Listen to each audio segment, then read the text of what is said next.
আসসালামু আলাইকুম এভরিওয়ান। কী অবস্থা সবার? আশা করি সবাই ভালো আছেন। আজকে আবার একটি মিনি কেকের ডেকোরেশন ভিডিও নিয়ে চলে এলাম আপনাদের মাঝে। এই কেকটা একটা ভ্যানিলা ফ্লেভারের কেক ছিল, মিনি কেক। তো আমাদের মিনি কেকটা যে হয় সেটা হচ্ছে মূলত হাফ পাউন্ডের থেকে অনেকটাই বেশি, 1 পাউন্ডের থেকে কিছুটা কম। এটা 300 গ্রামের আশেপাশে হয়, 300 গ্রামের কম, খুব কমই হয়, 300 গ্রামের উপরে হয়ে যায়।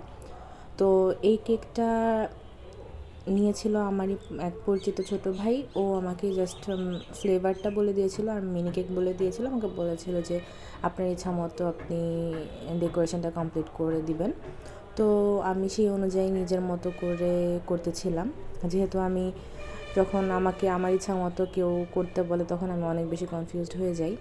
তাই আমি বুঝতে পারতেছিলাম না যে আসলে আমি কী ডিজাইন করব, কী ডেকোরেশন করব।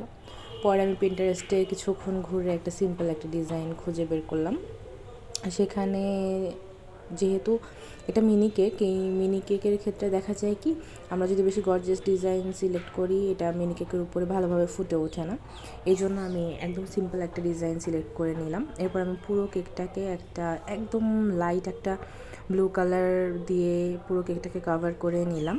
এরপর আমি উপরে যে কার্টুনটা আঁকবো সেটার জন্য আমি অফ ক্যামেরায় একটা টুথপিক দিয়ে ওটা দেখে দেখে কার্টুনটা এঁকে নিয়েছি। এটা মূলত ছিল একটি ক্যাট ফিগার, মানে একটা বিড়ালের আদলে আর কি কার্টুনটা। এটা আমি প্রথমে এঁকে নিয়েছি। এরপর আমি সাদা কালারের যে হুইপ ক্রিম, সেই ক্রিম দিয়ে আমি পাইপিং ব্যাগ দিয়ে এখানে প্রথমে দিয়ে নিলাম। এরপর আমি একটা প্যালেট নাইফের সাহায্যে উপরের ডিজাইনটাকে একটু সমান করে নিচ্ছিলাম, যতটুকু সমান করে নেওয়া যায় আর কি। এটার উপর একটা কেকের শেপ ছিল, মানে জিনিসটা এরকম যে একটা বিড়ালের মাথার উপর একটা কেক, মানে খুব কিউট একটা ডিজাইন। তো আমি সেইটাকে আমার পছন্দ মতো কালার দিয়ে করে নিচ্ছিলাম, যেহেতু আমার কাছে কোনো কালারের বাধ্যবাধকতা ছিল না, এজন্য আমি আমার পছন্দ মতো কালার দিয়ে করে নিচ্ছিলাম। তো এরপর আমি এখানে ডার্ক চকলেট গানাশ ইউজ করছি এটা আউটলাইন করার জন্য।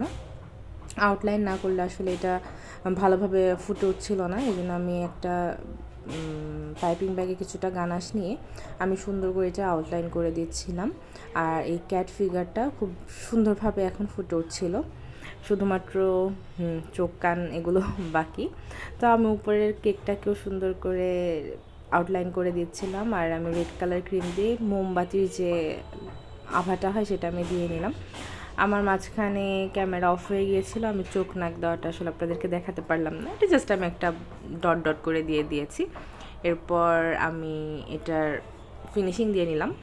এবার আমি বর্ডার দিয়ে নিচ্ছিলাম, কারণ যেহেতু একদমই সিম্পল লাগছিল কেকটা দেখতে, ভাবলাম যে হালকা একটু বর্ডার দিয়ে নিই, তাহলে হয়তো বা কেকের সৌন্দর্যটা আর একটু বৃদ্ধি পাবে।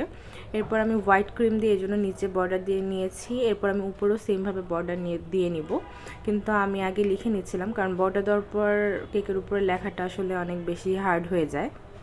লেখাটা কমপ্লিট করার পর আমি সেমভাবেই আবার উপরের বর্ডারটা দিয়ে নিচ্ছিলাম সাইড দিয়ে, জাস্ট ওই সাদা ক্রিমটা দিয়েই। আর এইটাই হচ্ছে আমার ফিনিশিংয়ের কাজ। এরপর আমি আর কোনো কিছু ইউজ করব না। এই হচ্ছে আমার ফুল কেক। আপনাদের কাছে কেকটা কেমন লাগলো আমাকে কমেন্ট করে জানাবেন।